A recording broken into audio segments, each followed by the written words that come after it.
কোটা বিরোধী আন্দোলনে সাধারণ শিক্ষার্থীদের উপর গণহত্যা ও হামলার সঙ্গে জড়িতদের শাস্তির দাবিতে গণস্বাক্ষর কর্মসূচি পালন করেছে ছাত্র সমাজ।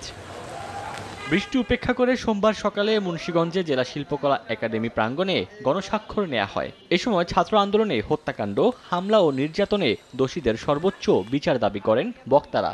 একই সঙ্গে আহতদের ক্ষতিপূরণ দেওয়ার পাশাপাশি সঠিক চিকিৎসা সেবার ব্যবস্থা করার দাবি জানানো হয়। যশোর বিজ্ঞান ও প্রযুক্তি বিশ্ববিদ্যালয়ের উপাচার্য অধ্যাপক ডক্টর আনোয়ার হোসেনের পদত্যাগের দাবিতে কুশপুত্তলিকা দাহ করেছেন শিক্ষার্থীরা। এ সময় বিশ্ববিদ্যালয়ের কোষাধ্যক্ষ রেজিস্ট্রারেরও পদত্যাগের দাবি জানিয়ে 24 ঘন্টার আলটিমেটাম দেন। এনার নিয়োগের শুরু থেকেই বিভিন্ন বলা যায় যে দুর্নীতি, অনিয়ম বিভিন্ন জায়গায় শিক্ষক নিয়োগ থেকে শুরু করে বিভিন্ন জায়গায় সে অনিয়মের মাধ্যমে একটা সিন্ডিকেট তৈরি করেছে। আন্দোলন চলাকালীন ভিসিআর নির্দেশে জুম্মার নামাজ পড়তে দেওয়া হয় নাই। সাধারণ শিক্ষকদেরকে ভয়ভীতি দেখানোর মাধ্যমে, সাধারণ ছাত্রছাত্রীদের একাডেমিক ভয় দেখানোর মাধ্যমে সে চেষ্টা করে যাচ্ছে যে তার পদটাকে ধরে রাখার জন্য।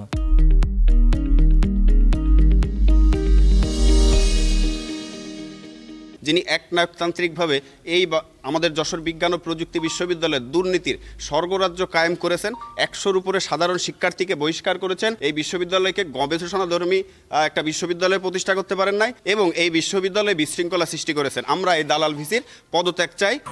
রাঙামাটির কাপ্তায়ে দেয়ালে দেয়ালে গ্রাফিতি, ক্যালিগ্রাফি ও পেন্টিং করছে শিক্ষার্থীরা। ছাত্র আন্দোলনের সফলতা, ত্যাগ ও আত্মহুতি স্মরণীয় করে রাখতে বিভিন্ন কলেজের ছাত্রছাত্রীরা দেয়ালে ছবি আঁকছেন।